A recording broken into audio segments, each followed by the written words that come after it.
చాలా ఇష్టం సార్, చాలా చాలా ఇష్టం. ఎందుకు వాళ్ళంటే అంత స్పెషల్ నీకు? ఎందుకంటే వాళ్ళకి అంతా నేనే సార్. నా పెద్ద చెల్లెలు 7 సంవత్సరాల వరకే మా అమ్మని చూసింది. నా రెండో చెల్లెలు కనీసం మా అమ్మ మొహాన్ని కూడా చూడలేదు. వాళ్ళకి సంబంధించినంత వరకు అమ్మ స్థానంలో ఉండి వాళ్ళకన్నీ చేయాల్సింది నేనే. Of course, yeah. నేను ఎలాగైతే నా ఫ్యామిలీని ద్వేషిస్తున్నానో, అసహించుకుంటున్నానో, దానికి టోటల్ ఆపోజిట్ గా నువ్వు ఉన్నావు కదా.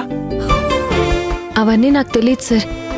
నేను మళ్ళీ నా చెల్లెళ్లతో హ్యాపీగా ఉండాలి, అంతే. Okay, super, great. అమ్మా నీలవేణి.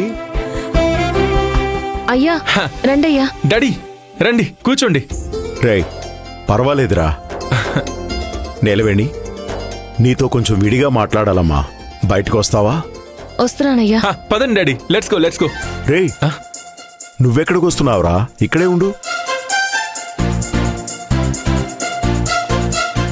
ఓహోహో, అడ్వైజ్ ఇవ్వడానికి తీసుకెళ్తున్నారా? వెళ్ళండి, అడ్వైజ్ ఇవ్వండి. రే అడ్వైజ్ ఏమీ లేదు. నీలవేణితో కొంచెం సెపరేట్గా మాట్లాడాలి. నువ్వు కొంచెం లేటుగా రా. Okay daddy. నువ్వు రామ్మా. మీరు చెప్పారంటే కరెక్ట్ గానే ఉంటుంది. మీరు ఏ అడ్వైజ్ ఇచ్చినా పర్వాలేదు, మనం అంతా బాగుంటే చాలు.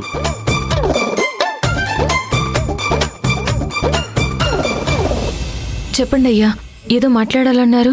మన తారక్ పేరు మీద స్థలం ఒకటి రిజిస్టర్ చేద్దాం అనుకుంటున్నాం. దానికి సాక్షి సంతకం పెట్టడానికి ఒకరు కావాలి. కాంచన, కోటి, నిమిష వాళ్ళ ముగ్గురు కూడా వస్తున్నారు.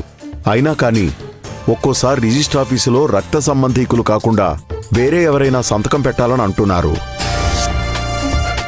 అదేనమ్మా, నువ్వు వచ్చావంటే ఒక సంతకం పెట్టేసి వచ్చేద్దాం. నేనా? దేనికెందుకు అయ్యా నన్ను పిలుస్తున్నారు?